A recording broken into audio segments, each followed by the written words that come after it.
শোনায় দিল যে তোমার তো এই বয়সে সন্তান হবে। হযরতে জাকারিয়া বলে আল্লাহ কেমনে হইব? হ্যাঁ, আমার তো বাধা বিপত্তির অভাব নাই। একে তো আমার শরীরের হাড়গুলি নরম হয়ে গেছে, এখন আমার আর শক্তি হয় না। হ্যাঁ, উঠতে গেলে ব্যথা পাই, বসতে গেলে উঠতে মন চাই না, উঠলে আর বসতে মন চাই না, চলাফেরা করতে পারি না, একটু হাঁটলেই হাঁপায়া যায়। আল্লাহ কেমনে হইব? দ্বিতীয়ত আমার তো বয়সের ভারে আমার চুলগুলি সব পেকে সাদা হয়ে গেছে। তৃতীয়ত আমার ঘরে যে বিবি আছে সেই বিবিও তো বন্ধা মহিলা। এতগুলি প্রতিবন্ধকতা ঠেকিয়ে কিভাবে আমার ঘরে সন্তান জন্ম নিবে? সেটা তো আমারই বিশ্বাস হইতেছে না। আল্লাহকে বলতেছে রব্বুল আলামিন, তুমি তো চাইলে সব পারো, তুমি যে চাইলে আমার ঘরে সন্তান দিতে পারো এই বিশ্বাস আমার পূর্ণাঙ্গ আছে। তবে তোমার কাছে আমি একটা নমুনা চাই, একটা আলামত চাই। ক্বালা রব্বি জাআল্লি আয়া, আল্লাহ তুমি আমারে একটা আলামত প্রকাশ করে দিও যাতে আমি বুঝতে পারি যে আমার বিবিটা মনে হয় এখন গর্ভবতী হইব। সুবহানাল্লাহ। তুমি আমারে কি দিও? একটা আলামত। জোরে কোন কি আলামত? বুঝেন না? আলামত বুঝেন না? জ্বর আসার আগে আগে কি হয়? দিন অন্ধকার হয় না? হ্যাঁ, অন্ধকার হইলে বোঝা যায় যে একটু পরে বৃষ্টি প্রবল ভাবে আসতে পারে। হযরতে জাকারিয়া বলে রব্বুল আলামিন, তুমি যে আমারে সন্তান দিবা, এই যে একটা অসম্ভব আমার জন্য সম্ভব হবে, এর জন্য তুমি আমার একটা আলামত দাও। যে আলামতটা আসলে পরে আমি বুঝতে পারবো যে এখন মনে হয় সন্তান হওয়ার সময়টা ঘনাইছে, আমার বিবিটা মনে হয় এখন গর্ভবতী হয়ে যাব, আমিও মনে হয় এখন সন্তানের বাবা ডাকটা শুনতে পারবো। আল্লাহ রব্বুল আলামিন বলে, জাকারিয়া তোমার জন্য আমি আলামত বলে দিলাম। আলামত কি? আল্লাহ বলেন, ক্বালা আয়াতুকা আল্লা তুকাল্লিমান নাসা সালাসা লায়ালিন সাওয়্যা। আল্লাহ রব্বুল আলামিন বলেন, ও জাকারিয়া শুনে রাখো, যখন তোমার বিবি গর্ভধারণ করবে, যখন তোমার বিবির গর্ভের মধ্যে সন্তান আসবে, তুমি যখন বাবা হওয়ার সময় ঘনিয়ে আসবে, আল্লাহ রব্বুল আলামিন বলেন বুঝবে কিভাবে? আল্লাহ বলেন হঠাৎ করে তোমার জবানের মধ্যে আওয়াজ বন্ধ হয়ে যাবে, তুমি আর কথা বলতে পারবা না, শুধুমাত্র ইশারা ইঙ্গিতে মানুষের সাথে তোমার কথাগুলি বোঝাতে হবে। আল্লাহ বলেন কতদিন চলবে? সালাসা লায়ালিন সাওয়্যা। আল্লাহ বলেন 3 দিন 3 রাত্র পর্যন্ত তোমার জবান বন্ধ হয়ে যাবে, মুখ থেকে কোনো আওয়াজ আসবে না, কথা আসবে না, তুমি চাইলেও কোনো কথা 3 দিন 3 রাত্র পর্যন্ত বলতে পারবা না। তোমার সামনে যারাই আসবে তুমি শুধু ইশারা ইঙ্গিতে কথাগুলি তাদেরকে বুঝায়া যাইবা। যখন দেখবা 3 দিন 3 রাত্রের জন্য তোমার জবান বন্ধ হয়ে গেছে, কথা বন্ধ হয়ে গেছে, বুঝবা তখনই তোমার বিবিটা গর্ভধারণের সময় হয়ে গেছে। তুমি মনে হয় এখন বাবা ডাক শোনার সময়টা কাছায় গেছে। এইভাবে কিছুদিন যেতে যেতে হঠাৎ জাকারিয়া আলাইহিস সালাতু ওয়াস সালামের জবান একদিন বন্ধ হয়ে গেল। একদিন কেটে গেল, 2 দিন কেটে গেল, 3 দিন কাটার পর জাকারিয়ার জবানের মধ্যে আবার বাক শক্তি ফিরে আসলো। হযরতে জাকারিয়া বুঝে গেল আমার আল্লাহ রাব্বুল আলামিনের কাছে মনে হয় আমার সন্তান চাওয়ার দোয়াটা কবুল হয়ে গেছে। সুবহানাল্লাহ। হযরতে জাকারিয়াকে আল্লাহ রাব্বুল আলামিন একটা নেককার সন্তানের মালিক বানাইছে, বাবা বানাইছে। সেই সন্তান ছিল দুনিয়াতে নবী, নাম ছিল হযরতে ইয়াহইয়া আলাইহিস সালাতু ওয়াস সালাম। আল্লাহ রাব্বুল আলামিন হযরতে জাকারিয়াকে বুড়া বয়সে চাইছেন, সন্তানের মালিক বানাইছেন। আল্লাহ যদি চাই তাহলে অসম্ভবকে সম্ভব করার ক্ষমতা, জোরে বলেন, আমার আল্লাহর কাছে আছে না নাই?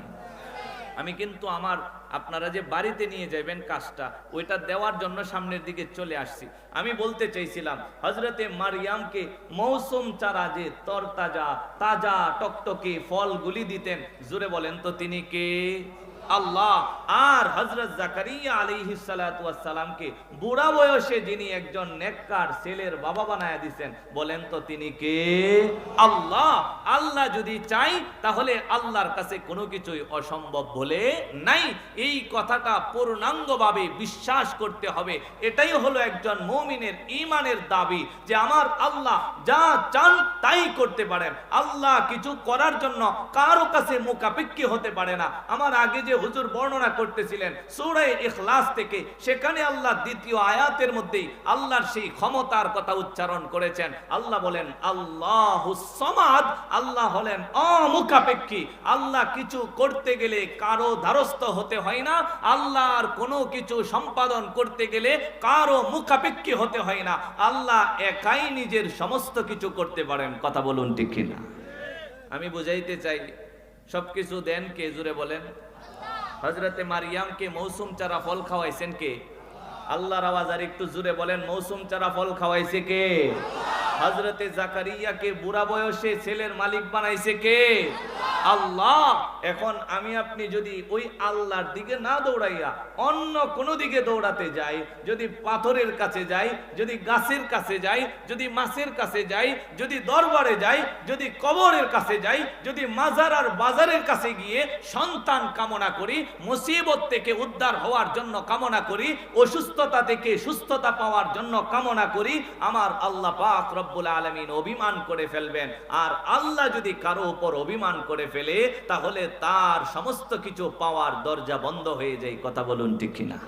তাইলে সবকিছু পাওয়ার জন্য চাইতে হবে একজনের কাছে। জুড়ে বলেন, তিনি কে?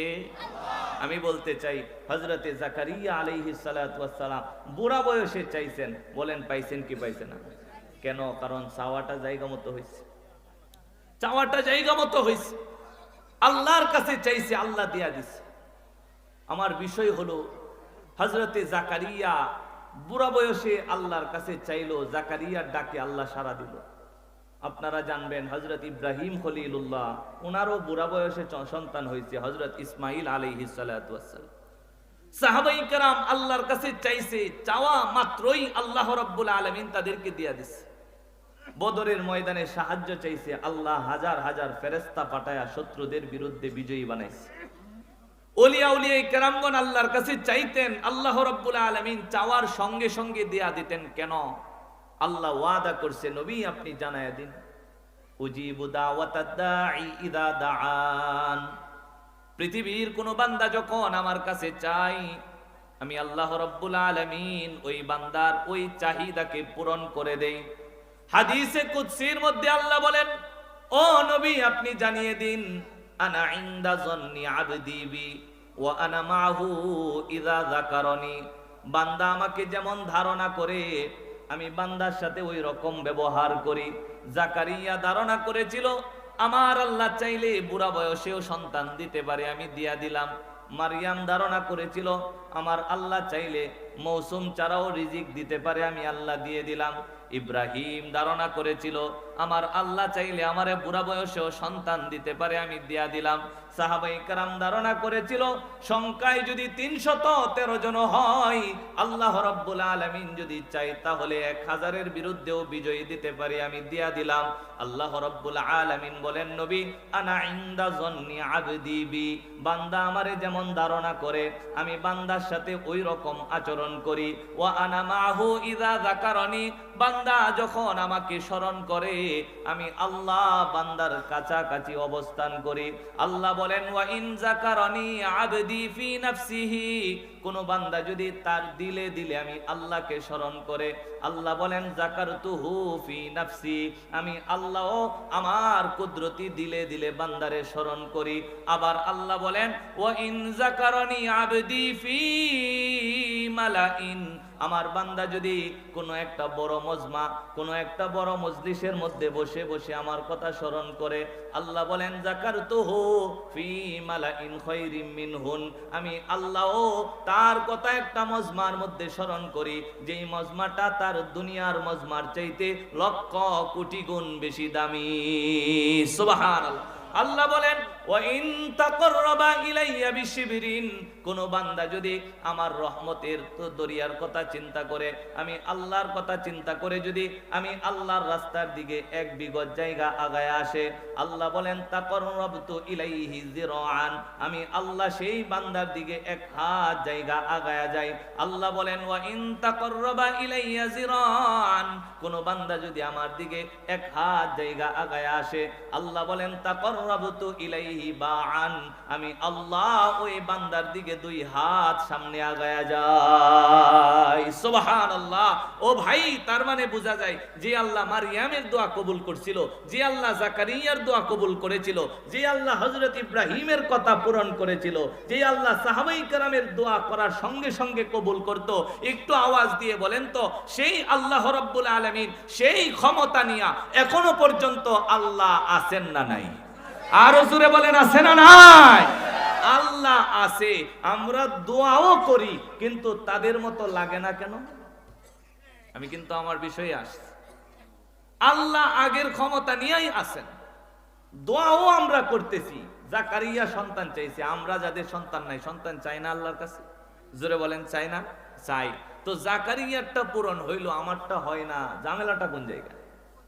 আল্লাহও আল্লাহর জায়গাতে আছে, আমার দোয়াও অনবরত চলতেছে, কিন্তু আমার দোয়াটা লাগতেছে না, আল্লাহ কবুল করতেছে না, ফলাফলটা আমি পাচ্ছি না। কেন পাচ্ছি না? এর পিছনে 5টা কারণ আছে। জোরে কোন কয়টা? 5টা রোগে আমরা রোগাক্রান্ত, 5টা বদ অভ্যাস আমাদের মধ্যে আছে। আল্লাহ রসুল বলেন যদি কেউ এই 5টা বদ অভ্যাস থেকে নিজেকে মুক্ত রাখতে পারে, আল্লাহর কাছে চাইতে দেরি হবে, আল্লাহ রাব্বুল আলামিন তাকে দিতে দেরি হবে না। জোরে কোন সুবহানাল্লাহ। কয়টা বদ অভ্যাস আছে আমাদের মধ্যে? মনে করবেন এই 5টা আমার আপনার রোগ, এগুলি মারাত্মক ব্যাধি, এগুলি আস্তে আস্তে খুঁড়ে খুঁড়ে আমাকে আপনাকে নষ্ট করে দিতে পারে। এই কারণে আজকের এই আলোচনা থেকে বাড়িতে নিয়ে যাবেন কি, যে আমার মধ্যে 5টা রোগ আছে, এই 5টা রোগ যদি থাকে তাহলে আমার দোয়া আল্লাহর কাছে কবুল হবে না। আর এই 5টা রোগ যদি আমি সেরে ফেলতে পারি তাহলে আমি মুস্তাজাবুদ দাওয়া হয়ে যাব। আল্লাহর রাসূল বলেন যদি কারো ভিতরে এই 5টা ব্যাধি রোগ না থাকে তাহলে সে মুস্তাজাবুদ দাওয়াত, সে আল্লাহর কাছে বলতে দেরি হবে, আমার আল্লাহ তার ওয়াদা আর তার চাহিদা পূরণ করতে দেরি হবে না। জোরে কোন সুবহানাল্লাহ। এই 5টা কথা বললেই আমি আলোচনা শেষ করে দিব। হুজুরকে নিয়ে আসবেন ইনশাআল্লাহ। 4 নাম্বারটাই থাকতেই হুজুরকে নিয়ে আসবেন। আল্লাহ তাআলা আমাদেরকে কবুল করেন, সবাই পড়ি আমিন। ভাই কয়টা রোগ আছে আমাদের মধ্যে? হাত উঁচু করেন, হাত উঁচু করেন, জোরে দেখান কয়টা? আরো জোরে বলেন কয়টা? 5টা রোগ আছে, হাত নামান। আমি একটা একটা করে বলবো, আপনারা বাড়িতে নিয়ে যাবেন যে আগামী কালকে থেকে এই রোগ একটা একটা করে আমার আপনার থেকে জেরে ফেলে দিতে হবে। তাহলে ফলাফলটা কি হবে? মারইয়ামের দোয়া আল্লাহ যেভাবে কবুল করেছেন আমার আপনার দোয়াটাও সেভাবেই কবুল হবে। হযরতে জাকারিয়ার দোয়া আল্লাহ যেভাবে গ্রহণ করে নিয়েছেন আমার আপনার দোয়াটাও সেভাবেই আল্লাহ গ্রহণ করে নেবেন, বিলম্ব করবেন না। কিন্তু আমার আপনার ভিতরে যদি এই রোগগুলি বাসা বেঁধে থাকে তাহলে শুধু বলেই যাব, কিন্তু আল্লাহর দরবারে আর আমার কাছে একটা হাতিয়ার হলো ওয়ালাম আকুম বিদুআইকা রব্বি শাকিয়া, কোনদিন আমি তোমার কাছে চেয়ে খালি হাতে ফেরত আসি নাই। রব্বুল আলামিন, আমার মনে হয় তুমি আল্লাহ যদি চাও এই অবস্থায় এই বয়সেও আমার ঘরে তুমি চাইলে সন্তান দিতে পারো, এই ক্ষমতা তোমার আছে।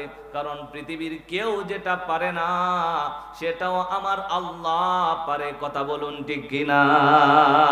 পৃথিবীর সবার কাছে যেটা অসম্ভব সেইটাও আমার মালিকের কাছে সম্ভব। হযরতে জাকারিয়া আলাইহিস সালাতু ওয়াস সালাম বুক ভরা আশা নিয়ে আল্লাহ রাব্বুল আলামিনের কাছে চাইতেছে।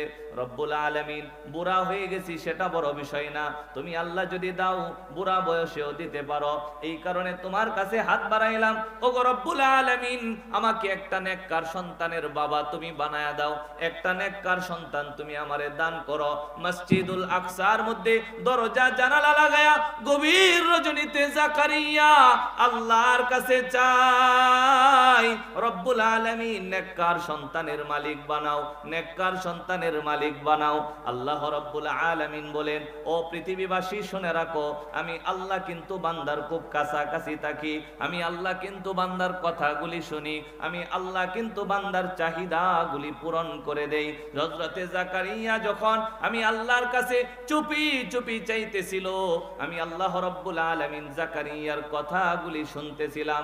এই কারণে আমি ফেরেশতা পাঠায় দিলাম, ও ফেরেশতা যাও যাও জাকারিয়াকে ডাক দিয়া বলো আমি আল্লাহ রাব্বুল আলামিন জাকারিয়ার মাকসাদটা পূরণ করে দিলাম, জাকারিয়ার দোয়াটা কবুল করে দিলাম। কেমনে কবুল করলাম? হযরতে জাকারিয়াকে আল্লাহ রাব্বুল আলামিন সুসংবাদ শোনায় দেয়, ইয়া জাকারিয়া ইন্না নুবাশশিরুকা বিগুলামিন ইসমুহু ইয়াহইয়া লাম নাজআল লাহু মিন ক্বাবলু সামিয়্যা। আল্লাহু আকবার। আল্লাহ হযরতে জাকারিয়ার একটা সুসংবাদ শোনায়। জাকারিয়া আল্লাহর কাছে কি চাইছিল কন্ত? একটা নেককার ছেলে। বুঝতেছেন কি চাইছিল আল্লাহর কাছে? একটা নেককার ছেলে। আল্লাহ ডাক দিছে মুনাজাতের পরে আল্লাহ বলে, ইয়া জাকারিয়া ইন্না নুবাশশিরুকা বিগুলামিন ইসমুহু ইয়াহইয়া। আমি তোমার জন্য আমার পক্ষ থেকে একটা নেককার সন্তানের সুসংবাদ তোমারে শোনায় দিলাম। জোরে কোন সুবহানাল্লাহ। আল্লাহ বলেন, শুধুমাত্র তোমারে সন্তান দিতেছি যে বিষয়টা এমন না, আমি আল্লাহ তাআলার নিজ পক্ষ থেকে তোমার সন্তানের দুনিয়াতে নাম কি হবে সেই নামও আমি আল্লাহ নিজে রাইখা দিলাম। ইসমুহু ইয়াহইয়া, তোমার ছেলের নাম হবে দুনিয়াতে হযরতে ইয়াহইয়া। জোরে একবার কন্যা সুবহানাল্লাহ। হযরতে জাকারিয়া চমকে উঠছে, এই বয়সে আল্লাহ আমারে ছেলে দিব, এটা তো আমার নিজের কাছে বিশ্বাস হইতেছে না। সুবহানাল্লাহ কইবেন না। চাইছে সময় কিন্তু বিশ্বাস নিয়ে চাইছে।